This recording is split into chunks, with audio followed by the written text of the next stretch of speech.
A Border Patrol officer is shot dead by a smuggler, and the front page gives his funeral the same column space as a bullfight card. Same Sunday paper, same matter-of-fact tone. This is Nogales, Arizona, August 1, 1926.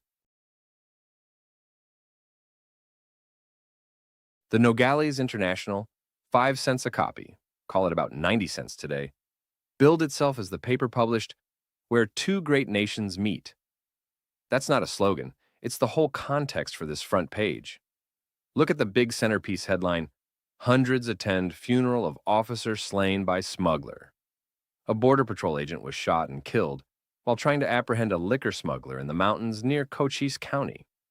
The paper names him, walks through the gunfight, describes the horse he rode back on after being shot. It is reported with the same level temperature you'd use for a county commission vote. Nobody is calling it a crisis. It was, apparently, just a thing that happened on the border in 1926. Right next to the funeral story, same page, same columns, there's a fight program announcement for the Bull Ring.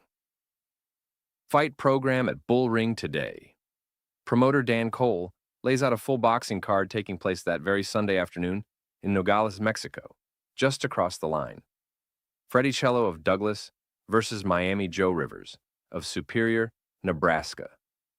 The top bout is Cyclone Cooper against Johnny Selmers of the Pacific Athletic Club. 6 rounds. Your Sunday paper told you which officer got killed on Saturday and what time to show up for the fights that afternoon. The border was a threshold you crossed for entertainment. Then in the center, there's this, a feature on a woman named Anne DeLiu, with her portrait right there on the front page. The headline reads, "Missionaries, They Assume Wrong Attitude."